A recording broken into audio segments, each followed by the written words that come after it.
Mark 5:36. Jesus said, "Don't worry, just have faith." Maraming alalahanin ng tao at ito ang nagpapabigat ng pang-araw-araw na buhay.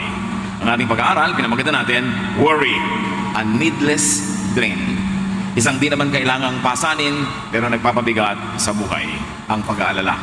Salamat Panginoon dahil kayo'y Diyos ng kahapon, ngayon at bukas. At dahil yan ang katotohanan, maaari kaming manahimik, magkaroon ng kapayapaan at katiwasayan. Turuan niyo po kami na maunawa ang iyong katuruan tungkol dito. At nawa ang iyong kaliwanagan ng siya maghari sa aming buhay. Palakasin niyo po ang aming katawan, ang aming isip at pananalig, at ngayon maghari kayo sa aming puso. Lord, we ask you to be our preacher, our teacher. In the name of Jesus, your Son, we pray with thanksgiving. Matthew 6:25-26, isa sa mga pinakamadalas pag-aralan na bahagi ng Gospels, pero napakakonti ng application sa buhay. Jesus speaks here, "I tell you to not worry about your life. Don't worry about having something to eat, drink, or wear. Isn't life more than food or clothing? Look at the birds in the sky. They don't plant or harvest. They don't even store grains in barns. Yet your Father in heaven takes care of them. Aren't you worth more than birds?" Maraming alalahanin ng tao na ang ending lang naman ay maradalas tungkol sa pera. Natatakot magutom, natatakot na walang ipambili ng pagkain, ibayad sa mga bayarin, natatakot na wala ng trabaho, natatakot din magkasakit dahil baka magastos ang gamutan, mawala ng hanap buhay, natatakot na mabaon sa utang, sumabit sa mga utang dahil baka hindi mabili ang mga kailangan. Maraming pananatakot tungkol lang talaga sa sikmura. Maraming mga mukha at hugis ito, pero ang ending tungkol lang naman sa mga basic needs, basic necessities. Kakainin, iinumin, panggastos. And the main point of Jesus here is that God provides at least the necessities. Yan ang isang talaga ang ipinangako. So ang kanyang tunay na itinuturo, do not worry. Do not over-worry to the point that you overthink. Hindi sinasabing do not think about your needs. Pero pag sinasabing do not worry, ibig sabihin lang, do not overthink. Isipin up to a point. Isipin hanggang merong pwedeng magawa ang ating mga kakayanan. Pwede nating mapalitan ng sitwasyon, babago ito, pero not to the point na isip ka ng isip kahit wala ka namang magagawa para baguhin ang sitwasyon. Do not worry. Do not overthink. Matthew 6:27-30. Can worry make you live longer? Why worry about clothes? Look how the wildflowers grow. They don't work hard to make their clothes. But I tell you that Solomon, with all his wealth, wasn't as well clothed as one of them. God gives such beauty to everything that grows in the fields, and even though it is here today and thrown into a fire tomorrow, He will surely do even more for you. Why do you have such little faith? Itong pagtuturo na ito ni Jesus ay talagang tamang-tama sa 99.99% of people. Sabi niya, lagi kayo nag-aalala tungkol sa kakainin nyo at iinumin. At dahil ngayon, cash economy na tayo, pwedeng sabihin, lagi kayo nag-aalala tungkol sa pera. Nakikita niyo ang mga ibon, pinapakain ng Diyos, mas mahalaga naman kayo kaysa sa kanila. At lagi kayo nag-aalala, anong isusuot natin, hindi na lang ngayon basic needs, kundi yung mga, anong itsura ko, anong aking image, anong aking packaging, maganda ba o pangit, hindi na lang ba sa pagkain, masarap ba o hindi masarap. Bakit kayo nag-iisip ng mga ganyan? Kitang-kita nyo na nga sa paligid yung mga damo, ang gaganda nila kahit hindi sila gumagawa ng tela. Hindi nila dinadamitan ng kanilang sarili at Diyos ang nagdadamit sa kanila, kaya ang gaganda nila. Kung yung mga damo, nasasandali lang ang buhay, dinadamitan ng maganda, kayo pa kaya? Bakit ang liit ng inyong pananalig? Here, Jesus is another main point. And He says, God also provides the embellishment, the beautification. Hindi lang ibinibigay ni Jesus yung pinaka-kailangan, may dagdag pang ganda at dekorasyon. Worry does not achieve anything good. Kung sa una sinabi niya, worry will not put food on your table, worry will not give you the money that you need, neither will worry beautify you. Hindi ka pagagandahin. Diyos pa rin ang nagpapaganda sa iyo. At sabi, kahit na mo'y pinapaganda, ikaw pa kaya na higit namang mas mahalaga. Napakalinaw ng ginawa niyang example Kasi napakalinaw din naman na nakakalimot tayo madalas sa katotohanan na ang Diyos ang tunay na nagmamahal, nagpapakain at nagpapaganda sa buhay natin. Hindi pera, ni hindi kalusugan, siya. Kahit walang kalusugan, pwede tayong mabuhay. Kahit hindi perfect ang buhay natin, tuloy ang buhay. Sino ba ang perfect ang health? Pag ba lahat tayo nagpasuri, nag-blood test, nag-x-ray, nag-ultrasound, ipinacheck pa lahat ang iyong ngipin, ang iyong gilagid, ang iyong mga balon-balunan, ang mga kuko mo, ang iyong balat. Sino ang perfect? Wala. Ang sinasabi ni Jesus dito, kahit hindi perfect ang buhay, kahit marami kayong gustong wala, tuloy din ang buhay, kaya huwag kayong mag-alala. Life goes on. At nakakapagtaka nga yung iba, matagal mo nang inaasahang nailibing, buhay pa pala. Ang tagal-tagal na isang bulagyan na lang hindi pumipirma sa kanyang death warrant. Naunahan pa yung siya nga sa kabilang buhay ng iba. You can never tell. Hindi ko mo ang tao ay walang trabaho, walang hanap buhay, ay wala na siyang future. Ngayon lang yon. Sino makakapagsabi bukas? Hindi ko mo ang tao ay hindi malusog, may sakit, may karamdaman, ay dapat na siyang malungkot ng sobra-sobra. Siyempre hindi yun nakakatuwa. Pero hindi dapat sobrang ilungkot dahil buhay pa siya. At nakakatiyak ba tayo na mauuna nga siyang sa kabilang buhay kasi dun sa ang lulusog?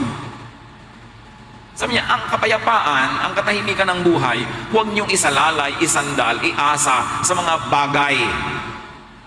Iasa niyo yun sa Diyos.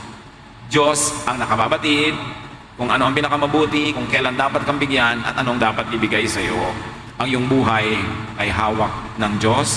Hindi ito nakasalalay sa iyong mga ari-arian, sa iyong trabaho, ni sa iyong kalusugan. Matthew 6:31-33. Don't worry and ask yourselves, will we have anything to eat? Will we have anything to drink? Will we have any clothes to wear? Only people who don't know God are always worrying about such things. Your Father in heaven knows that you need all this. But more than anything else, put God's work first and do what He wants. Then the other things will be yours as well. Huwag kayong lagi mag-worry, mag-alala, problema. Anong kakainin ko? Anong iinumin natin? May isusuot ba tayo? Mga tao lang na walang Diyos ang nag-iisip ng ganyan. Sabi ni Jesus, hindi bagay kahit kaninong nananalig sa Diyos na nag-aalala sa mga bagay na yan kasi yan ay Diyos ang nagbibigay. Hindi naman lahat ng masipag nagkakahanap buhay. Hindi naman lahat ng tamad, gutom, madalas pa nga sila ang overfed. Hindi lahat ng malusog ay mahaba ang buhay. Hindi lahat ng may sakit ay namamatay agad. Hindi natin alam yan. Kaya hindi ka dapat mag-alala.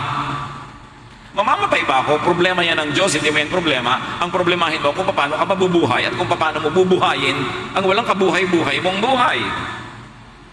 Kasi kung kukunin ka na ng Diyos, wala namang makakapigil sa Kanya. Even if you're in the pink of health. Pero kung ayaw ka pa niyang kunin, meron nga 3 beses na nagpapakamatay, buhay pa. So hindi natin inaalala kung kailan tayo mamamatay o mabubuhay. Yon ay alalahanin ng Diyos. Sabi niya, alam ng iyong Ama sa langit na kailangan mo lahat yan. Alam ka namang mas marunong ka pa sa Kanya. Alam niya yan. Ang atupagin niyo, sabi ni Jesus, put God's work first. Do what He wants. Unahin niyo ang gawain ng Diyos. Unahin niyong sundin siya. At matapos niyong unahin yun, susunod na rin yung iba. Worry is for people who do not have and do not have belief in God. Worry is for people who do not know what really matters. And what does matter? Jesus has another prescription. His main prescription is this: do not focus on your needs and your wants. Not even basic needs. Pag laging yan ang inisip nyo, mag-aalala talaga kayo, kakarinkles lang kayo. Meron na ba kayo talagang kilalang namatay sa gutom? Meron namamatay na empacho, na sobrahan. Kakakain, dumami sobrang kolesterol, dumami lang mga kung ano-ano mga masamang bahagi ng buhay. Pero gano'ng karami na talaga yung namatay dahil sa gutom? Hindi proportionate yung numbers na namamatay sa gutom sa number ng nag-aalala na mamatay sa gutom. Hindi tayo supported by statistics para magkaroon ng scientific basis ang ating pag-aalala. Pero pansinin nyo, ang teaching ni Jesus, sabi niya, huwag kayong mag-isip ng kakainin, iinumin, isusuot. It was very revolutionary. Why? Because during his time, 90% of the people were always hungry, sick, needy, almost naked. Kasi ang kayamanan ng buong sangsinukob, hawak lang ng royalty at ng konting ruling families. Karamihan ay mga alipin, mga patay gutom, isang kahig, isang tuka, halos walang maisuot o walang pambihis. At sa disyertong kinakalagyan nila, madalas ay halos walang mainom, maraming tagsalat, maraming mga gutom. Tapos sa setting na yon, sinabi ni Jesus, huwag na yan ang pag-iisipin nyo, hindi yan ang mahalaga. Isipin nyo kung gaano ka revolutionary yung idea na yon. Samantalang, it seemed to be the most natural thing to worry about. Pero sabi ni Jesus, you are all wrong. Inuubos nyo ang inyong lakas sa mga bagay na hindi nyo dapat pag-ubusan ng lakas. It was a new idea. Because everyone was focused on necessities. Ang sabi ni Jesus, gusto nyo kumain, gusto nyo uminom, gusto nyo madamitan, pues, huwag pagkain, huwag inumin, huwag damit, ang isipin nyo. Diyos ang bahala doon. Ang isipin nyo ay kung paano bibigyan ng kasiyahan ng Diyos para bigyan kayo ng makakain, maiinom at idadamit. At ito ang inyong pagtuunan ng pansin, sabi ni Jesus. Kung talagang gusto nyo kumain, mabuhay, magkaroon ng mga pangangailangan, focus on doing God's work, on what God wants. Pag ginagawa mo ang gawain ng Diyos, empleyado ka ng Diyos. Pag empleyado ka ng Diyos, hindi problema ng Diyos na pasweldohan ka. Pero hindi mo ginagawa ang gawain ng Diyos, hindi ka empleyado ng Diyos, hindi mo isinusuko ang sarili mo sa Diyos, paano mo inaasahan na bibigyan ka ng Diyos ng mga pangangailangan mo? Kaya sabi niya, kung gusto niyo maging secure, huwag kayong mag-alala tungkol dyan sa mga bagay na yan. Ang atupagin nyo, sundin ang kalooban ng Diyos, gawin ang kanyang gawain, at lahat niyang gusto nyo, bunga lang yan. Pag tama na ang inyong pananalig, bunga lang yan. Pag natutuwa na sa inyo ang Diyos, bunga lang yan. Pag maka-Diyos na kayo, hindi yan ang pataba. Bunga lang yan. Ang pataba, sundin nyo ang kalooban ng Diyos. God's works, pag pinag-uusapan ng God's works, iniisip agad ng iba, mag-charity, mag-misyon, magpakain ng mga mahihirap. Yes, God's work yon. Pero hindi lang yon ang God's work at hindi yon ang tinutukoy ni Jesus dito. God's work is not always ministry or service or sacrifice, though all of those are really part of God's work. But what is God's work that will change your life, that will bring God's blessing? The real work of God. Dalawa kasi ang work of God yung panglabas, yung nakikita, yung nagagawa ng kamay at paa, yung pagtulong sa mahihirap, sasabog ng salita ng Diyos, yung pagmamahal sa kapwa, gawa yan ng Diyos. Pero panglabas, ang mahalagang gawa ng Diyos na madalas ay hindi natin napapansin kasi busy tayo doon sa panglabas na gawa ng Diyos, yung pangloob. It is the coming, the reign, and the fruition, the fulfillment of God's kingdom in your heart. Remember that God's kingdom is our heart. Pag sinabi natin na palawakin ang kaharian ng Diyos, laging iniisip natin mag-convert ng mga tao, dumami ang mga believers, dumami ang mga charities, dumami ang mga pagtuturo. Yes, that's part of it. But that is the outward kingdom of God. And most of the time we neglect the inward kingdom of God. At yung paggawa natin sa kalooban ng Diyos, hindi lang sa labas, kundi mas mahalaga sa loob ng ating puso. Doon tayo mapapalinya sa kalooban ng Diyos, doon tayo malalagay sa path of blessings, at doon susunod bilang bunga ang mga pagkain, ang mga inumin, ang mga damit. Ang sinasabi dito ni Jesus, huwag laging panglabas na religiosity ang inyong atupagin, puro pagtitiis, puro pagsasakripisyo, dahil part yan ng kingdom of God, pero hindi lang yan ang buong kingdom of God. May nakakalimutan kayong kingdom, ang inyong puso, ang inyong isip. Dapat doon nyo rin sundin ang kalooban ng Diyos. Pag sinabi ng Diyos, pakainin mo ang mahihirap, sumusunod ka. Dalawin mo ang mga prisoner, sumusunod ka. Pero pag sinabi niyang, manalig ka, papayapain mo ang iyong loob, sumusunod ka ba? God does not only want to be the king of the kingdom outside of our hearts, but more importantly, He wants to be the king inside our hearts, our minds, our thoughts. And Jesus is saying here, you want to be well provided for?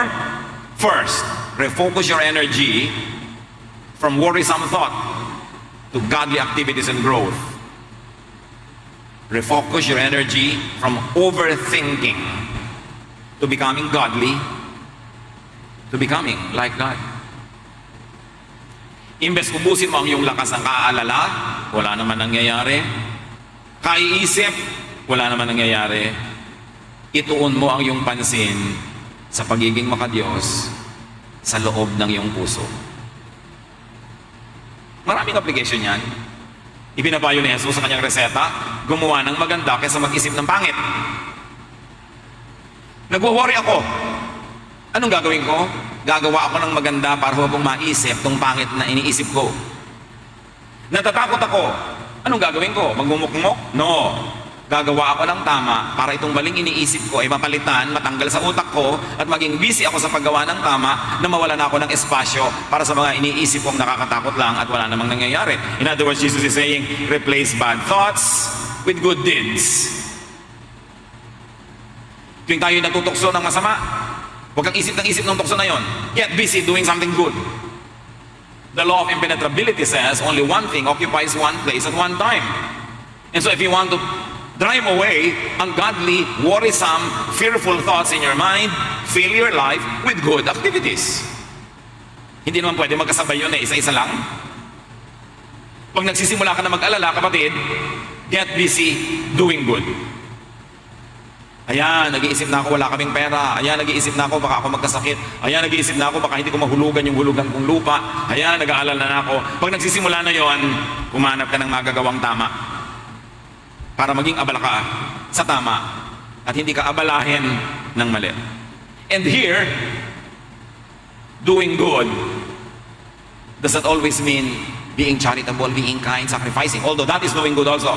But here, doing good could mean letting God rule your heart. Madalas kasi ang pakahulugan natin sa paggawa ng mabuti, laging may ginagawa ka. Pero nalilimutan natin na isa sa mga pinakamagandang magawa yung ang Diyos ang payagan nating gumawa sa loob ng ating puso, sa loob ng ating isip, at baguhin niya ang paraan ng ating pag-iisip. Kasi kung nag-aalala ka, matatakotin ka, warrior ka, kung ano-ano pa, magiging busy ka, charity, kakakanta sa choir, kakatituro sa Bible study. Yes, up to a point nakakalibang. Up to a point, nagiging busy ka doing good. Pero mamaya, pag nag-iisa ka, magbabalikan ulit sa iyo yung mga fear. Magbabalik ulit sa iyo yung mga takot. Kasi ang totoo, in-entertain mo lang yung sarili mo sa ministry. Kaya hindi ko ina-encourage sa mga tao na gamitin yung ministry bilang entertainment. Pwede po bang maglingkod sa Sunday School? Bakit? Naiinip po ako. Nood ka na lang ng TV. Kasi kahit magturo ka sa Sunday School, pag uwi mo sa inyo, mainip ka uli. Pwede po bang sumama ako doon sa nagbabalot ng mga relief goods? Bakit? Kasi po nangungulila ako eh. Pag uwi mo sa inyo, di ba ngungulila ka lang uli? Gusto mo na mawala ang iyong pangungulila, gumawa ka ng mabuti. At yung gagawin mong mabuti, hayaan mong pagharian ng Diyos ang utak mo para maiba ang takbo ng iyong utak. Para hindi ka naiinip, hindi ka nalulungkot, hindi ka nag-aalala. Kaya may ginagawa kang charity o wala. Pero pag ginawa mo yung religious work na entertainment para lang ito ng pansin mo mula sa yung mga nakakatakot na ideya, maya-maya, pabalik-balik din yun. At magtataka ka, ba't kaya nagsaserve na ako kay Lord, ganito pa rin ako, matatakotin. Nagsaserve na ako, ganito pa rin ako, maalalahan nag-aalala. Kasi naghanap ka lang ng libangan. Panglabas lang yung ginagawa mo, hindi pang loob. Dapat ang magbago, yung loob. Bagamat, nakakatulong din na nagbabago yung labas. Pero panandalian at artificial. Maganda yung may ginagawa ka sa labas, tapos may ginagawa ka rin sa loob. Pinapalitan mo ang paraan ng iyong pag-iisip. Kaya kung minsan nakakantsawan ka, ganyan ba ang Christian? Ang tagal-tagal mo na nagba-Bible, ang laki-laki ng Bible mong hawak, ganyan pa rin ugali mo. Hindi naman kasi nagpalitan ang pag-iisip ko napalitan lang yung schedule ko, mami. Ganun na katotohanan. Kaya yung mga barumbadong anak, kahit nagka-camping, Christian camp, barumbado pa rin. Kasi nagkaroon lang siya ng good activity, pero hindi napalitan ng thought. So sisingit at sisingit, babalik at babalik din yun. Kaya madalas tayong nakakantsawan ng iba. Ang tagal-tagal ba na sa church, ganyan ka pa rin. Paano? Naglibang lang naman ako doon. Ginawa ko ang sarili kong busy katatrabaho, thinking, nakatatrabaho ko, paghihimalaan ako ng Diyos. No.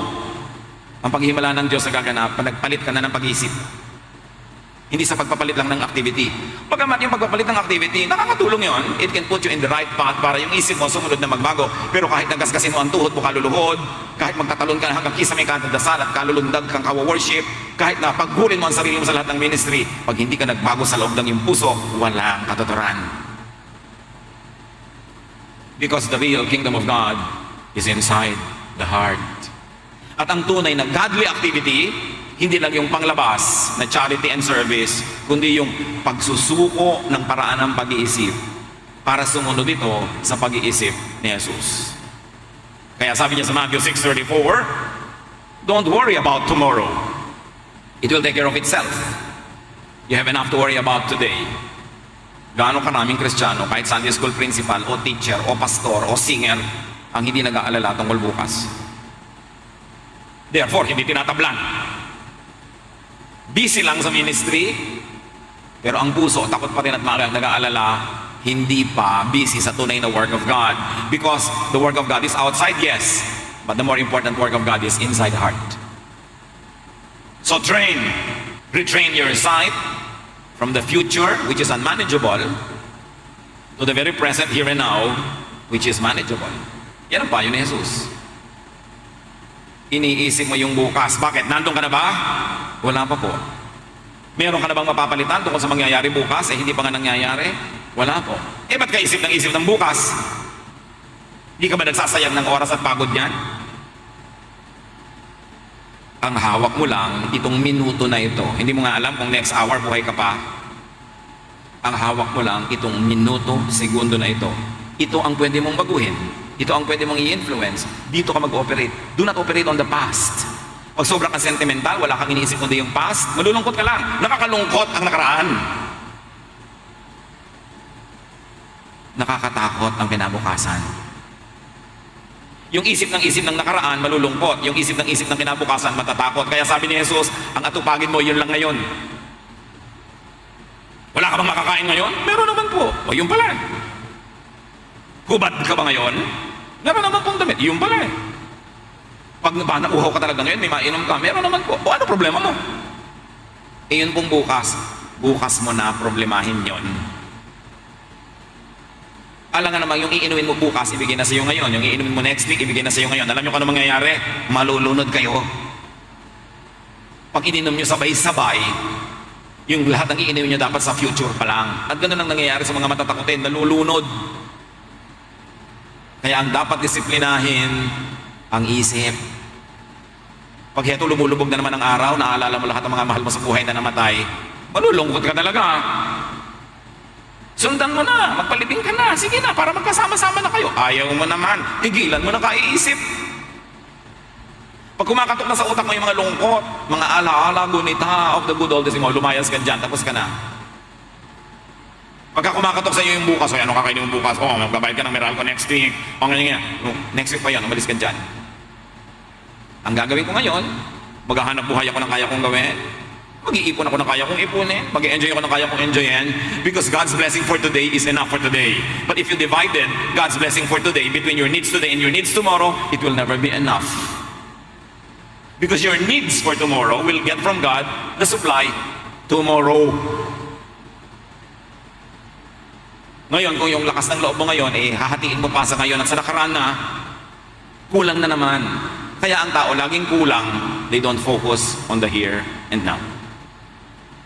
Kahit yung mga nagkaroon ng bagong boyfriend, ang saya-saya sa simula, kasi present lang siya. Nung nakalkal mo na sa Facebook yung mga dati niyang post, nalaman mo yung dati niyang girlfriend, lumulungkot ka na. Tapos na nga yun ikaw nga ang present. Kaya nga ang tawag doon, ex. Bakit pati ex, hinuhukay mo pa? Lulungkot ka. Tapos nakita mo lang na may makakasama siya sa outing next week ng company nila, nagsisimula ka namang selos. Wala pang nangyayari. 99% of your worries are only in your imagination. Kaya sabi niya, don't worry. Philippians 4:6-7. Don't worry about anything, but pray about everything. With thankful hearts, offer up your prayers and requests to God. Then, because you belong to Christ Jesus, God will bless you with peace that no one can completely understand. And this peace will control the way you think and feel. So you see, it's a mental process. Religiosity is concerned about activities. Spirituality is concerned about thoughts. Ang relihiyoso, maraming ginagawa yung katawan. Gumagapang, tumatalong, naglilingkod, kung ano-ano, yumuyuko. Pero ang spiritual, sa isip, umaandar ang lahat. nilulupig, ginagapi niya ang mga negative thoughts.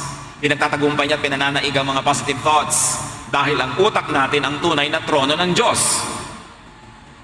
Pero pag ang pinaupo mo doon si Satanas, ang naging bunga sa utak mo, takot, pag-aalala, pangamba, selos, lahat na. Kaya sabi ni Jesus, hayaan mong ako ang maghari sa iyong puso. Sabi ng Philippians, gusto mo mag-alala, libangan mo mag-alala, huwag na lang, manalangin ka na lang. Ganon din naman yun eh. Mag-aalala ka, manalangin ka na lang. At ang panalangin mo, mapagpasalamat ka. Mag-roll call ka ng mga blessings sa buhay mo. At iparating mo sa Diyos ang iyong mga kahilingan, hindi dahil hindi niya alam, dahil alam na niya yun, just to make yourself feel good, na nasabi mo, naihinga mo, pero kahit hindi mo sabihin, alam na niya yun. Do not pray to inform God. Kaya maraming prayer, therapeutic lang. You feel good. It's for your consumption. It's not for God's information. At sabi niya, pag nanalangin ka, ng totoong panalangin, tunay na nagpapasakop ka sa Diyos, paghaharian ka ng kapayapaan. Matitiwasay ka. Matatahimik ang iyong loob. Sa paraan na di kayang maintindihan ng sanlibutan. Kasi ang sanlibutan, warrior. Hindi ka nila maintindihan kasi nasa ibang level na ang iyong utak. Sabi, at pag naghari na ang kapayapaan sa iyong puso, yun dapat mauna. Ang bunga ng panalangin na totoo, kapayapaan. So niya, pagpayapa ka na, yung kapayapaan na yan, ang siyang maghahari sa paraan ng iyong pag-iisip at sa iyong damdamin. The peace from God, because of the prayer of faith, will control the way you think and feel. So pray instead of worry. Yung natutokso ka na mag-alala, magdasal ka. And be thankful instead of worried. So imbes na isa-isahin mo ang iyong mga pangangailangan na nakakatakot, isa-isahin mong pasalamatan ang lahat ng naging pangangailangan mo na ibinigay naman ng Diyos kaya buhay ka pa nga ngayon. Imbes nagre-reklamo yung utak mo, palitan mo ng pagpapasalamat. Imbes nagtatanong, lagyan mo ng exclamation mark ng thank you Lord. Kailangan ko po ng tubig. Ay, hindi pala yun. Lord, alam nyo na nga palang kailangan ko ng tubig. Lord, salamat po sa balde-balde, drum-drum, dam-dam na tubig na nainom ko na mula noon hanggang ngayon. Pag naalala mo ang lahat ng kabutihan sa iyo ng Diyos, lalakasan yung pananalig na naging mabuti siya noon, magiging mabuti pa rin siya bukas, matatahimik ka. Yung Lord, wala po akong sapatos na pula. Ay, Lord, salamat po pala dahil narigyan ako ng sapatos na red, orange, green, indigo, blue, violet, rainbow na pala ang mga naging shoes mo noon. Wala ka lang ngayon ang gusto mong style, yun ang pinofocus mo, kaya ka nagre-reklamo sa buhay. Ipagpasalamat mo nga na meron kang paa. Ay, wala nga pala ako sapatos, pero may paa naman ako. Thank you, Lord. Kaya pagka tayo nag-aalala, ang una mong gawin, manalangin ka at isa-isahin mo ang lahat ng dapat mong ipagpasalamat sa Diyos. At sa haba no, nakatulog ka na lang, nakalimutan mo na mag-alala. Alam niyo kung anong tunay na magandang gawin? Pag may takot, pag may alalahanin, just survive the moment. Just survive the minute. Patalsikin mo yung negative idea, punuin mo ng positive. Mamaya, wala na yun. Iba na yung mood mo. Tapos na. Kailangan mo lang makalampas. Pero pag may negative idea ka, may takot, tapos in-entertain mo pa, dinagdagan mo pa ng drama, lalo ka pa nagreklamo sa Diyos, lalong lulubog ang iyong kalagayan. So it's all in your mind. That's why you have to control your mind. The true work of God, half lang yung mga panglabas ng mga charity, kindness, ministry. The true work of God that we should allow Him to do, and we should cooperate in making Him do, is to change our mind. And God will bless you with peace. Sabi ng Philippians, not with your specified solution or answer to your worry. Diba sabi, and God will give you peace? Hindi naman sabi, and God will give you what you ask for eh. Pag nanalangin ka ng may pananalig, bibigyan ka ng kapayapaan. Hindi sinabing ibibigay sa iyo yung hinihingi mo. Ang ibibigay sa iyo, higit nun, kapayapaan.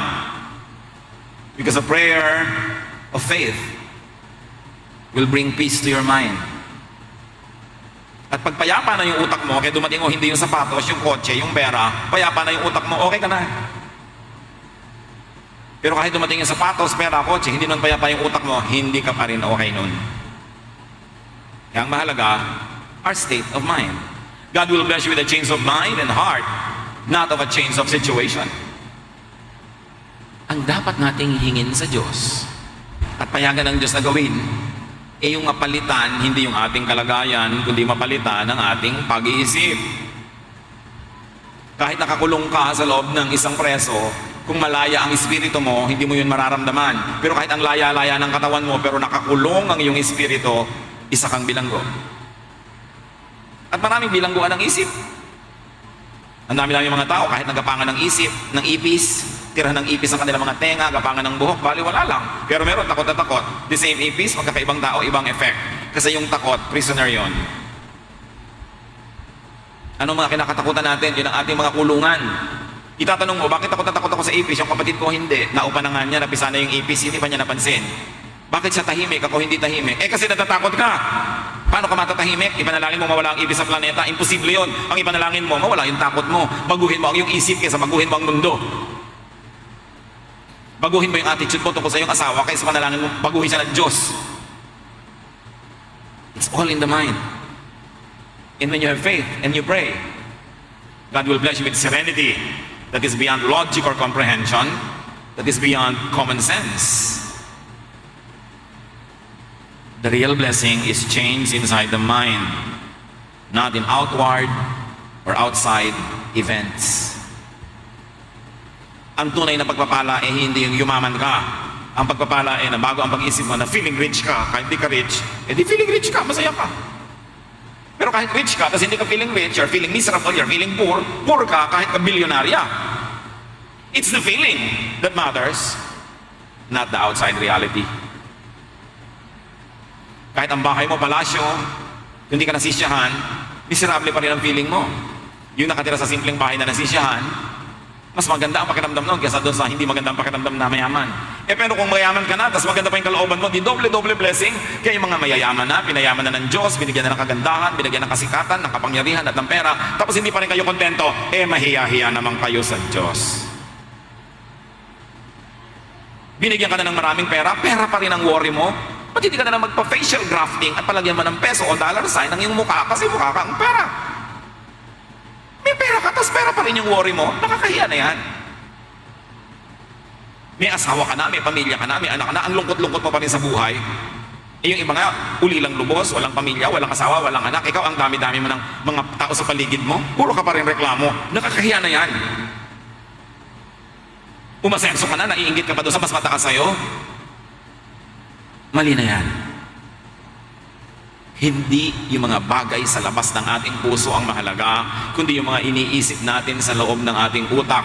Yun ang nagpapasaya. Yun ang nagbibigay ng kapayapaan at katahimikan. That's why real spirituality is about change in the way we think. Kailangan ipagdiinan yan kasi yan ang nakakalimutan. Kasi ang nakikita lang natin, what is visible, what is audible, what is tangible. But real spirituality cannot be seen. It happens in the mind. Your mind, your thought, is your immediate, effective, and working reality. Your thought is your reality, not the outside world. Kasi, kung nasa elevator ka at takot ka, yung iba hindi. Di ang reality mo, fear. Ang reality nila, hindi. Although pareho ang outside reality nyo. Pero iba yung loob ng puso nyo at ang inyong isip, magkaiba ang inyong nadarama. When worried, change your thought, not your situation. Especially if you could not be changed. Especially if the situation could not be changed immediately or easily. May mga bagay na binabago kung kaya at pwede. May mga bagay na tinatanggap na lang para ka matahimik. Tulad ng asawa, mababago mo pa ba yan? Tanggapin mo na lang para ka masaya. Napapalitan ba ang magulang? Napapalitan ba ang anak? Napapalitan ba yung general features ng katawan natin na hindi nakakaya ng cosmetic surgery? No. So instead of problematizing it, appreciate it, celebrate it. Be thankful. When worried, change your thought before changing your situation. Romans 12:2, let God change the way you think. John 3:3, Jesus replied, I tell you for certain that you must be born from above. That you must be born again before you can see God's kingdom. Gusto mong pagharian ka ng Diyos? Baguhin mo muna ang iyong pag-iisip. Kasi pag ikaw ang nakaupo sa trono ng iyong isip, walang lugar para sa Diyos. Ang tunay na kaharian ng Diyos ay ang isip, hindi mga ulap, hindi himpapawirin ang utak ng tao. Sabi niya, gusto mong makita ang kaharian? Gusto mong maranasan ang paghahari ng Diyos? Ang kapayapaan, ang katahimikan, ang kasiyahan, kagalakan? Change the way you think. You must be born from above means change in spirituality, change in essence, in thought, and thinking. You must be born from above before you could see God's kingdom. And God's kingdom is to be filled and ruled by God, to enjoy God's peace and rest. In-oversimplify kasi Kumikit ka, tanggapin mo si Jesus, humingi ka ng tawad sa iyong kasalanan, save ka na, wow, nasa kingdom of God ka na. Yes, there is truth in that. But that is not the complete truth. Because the kingdom of God is not only just about afterlife or about eternal life, the kingdom of God is also about life here and now. Hindi nadadaan yun sa formula na pumikit ka at tanggapin mo siya. Kailangan mayroong ongoing process, pagpapalit ng pag-iisip. Para yung kaharian ng Diyos, lubos na paghari sa sarili mong utak. Kaya sabi ni Jesus sa Luke 17:21, there is no use saying, look, here it is, or look, there it is, about God's kingdom. God's kingdom is here with you. God's kingdom is in your hearts. It's in your thoughts, in your mind. Hindi sa impapawid, hindi sa ere, but sa utak. So do not overthink, do not overworry, and do not fear. Kasi walang mabuting imubunga. Yung mga kilala nyo na lagi nag-aalala, nalutas na ba mga inaalala nila? Hindi rin naman, napagod lang sila. Only believe. Mark 5:36, Jesus heard what they said and he said to Jairus, don't worry, just have faith. Your worry will bring you down, your faith will bring you up. Worry is thought. And worry is thought that drains, weakens, and disempowers.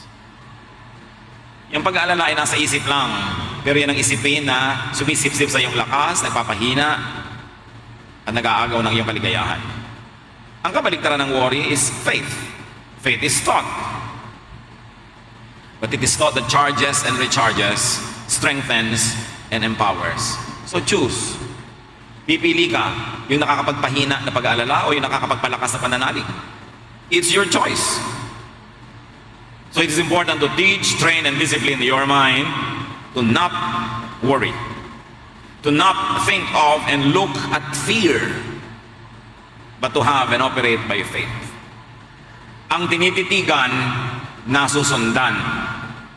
Pag tumitig ka sa nakakatakot, doon ka susunod sa nakakatakot. Kaya dapat ang titigan mo ay ang Diyos, padanalig, at doon ka masusunod. 2 Corinthians 5:7, for we walk by faith, not by sight. Naglalakad kaming nakapikit. Hindi yung nakikita ng mata ang inaasahan namin na gagabay sa amin. Ang inaasahan namin gagabay sa amin ay aming pananalig. Kahit pa nga ang pananalig, kuminsan ay hindi mukha ang kapanipaniwala dahil ang nakikita ng mata ay nakakatakot, threatening, but we walk by faith, not by sight. Romans 12:2, do not conform to the pattern of this world, but be transformed by the renewing of your mind. Huwag ka na makiayon sa pag-iisip ng sanlibutan, kundi hayaan mong mabago ka sa pamamagitan ng pagbabago ng paraan ng iyong pag-iisip. James 1:6-7, you must believe and not doubt. Because the one who doubts is like a wave of the sea, blown and tossed by the wind. That person should not expect to receive anything from the Lord. Kailangan ka manalig at huwag kang mangamba, huwag kang mag-alinlangan. Kasi ang nag-aalinlangan, ang nagdududa, ay parang sinisiklot-siklot ng mga hangin at alon, galaw ng galaw, ikot ng ikot, pero walang nararating. At huwag mong asahan na kung ikay nagdududa, ay tatanggap ka ng pagpapala. Anong pinakamahalagang disiplina, mga kapatid? Disiplinahin ang isip na magtaboy agad ng mga worries and fears. At ang pagbuksan, ang entertain, ay ang pananalig sa Diyos, ang pagiging mapagpasalamat dahil yun ang nagbibigay ng kapayapaan at pagpayapa na yung loob mo, doon umaayos ang lahat. Mark 9:23, everything is possible for one who believes. The mind that believes is a very powerful mind. So the work, the project is this. Let God rule your mind. Let God change the way you think. At paano mangyayari yun? Kilalanin si Jesus, pag-aralan ang mga turo ni Jesus, at yun ang ilagay sa isip, at yun ang sundin. Kung merong ibang humahalina, umaakit sa atin na sundan sila, ang sundin si Jesus. That is how you change your mind. Ang pagbabago ay laging may dalawang nagaganap. Para magbago, meron kang isang tatanggalin at meron kang isang bagong tatanggapin. Para magkaroon ng pagbabago.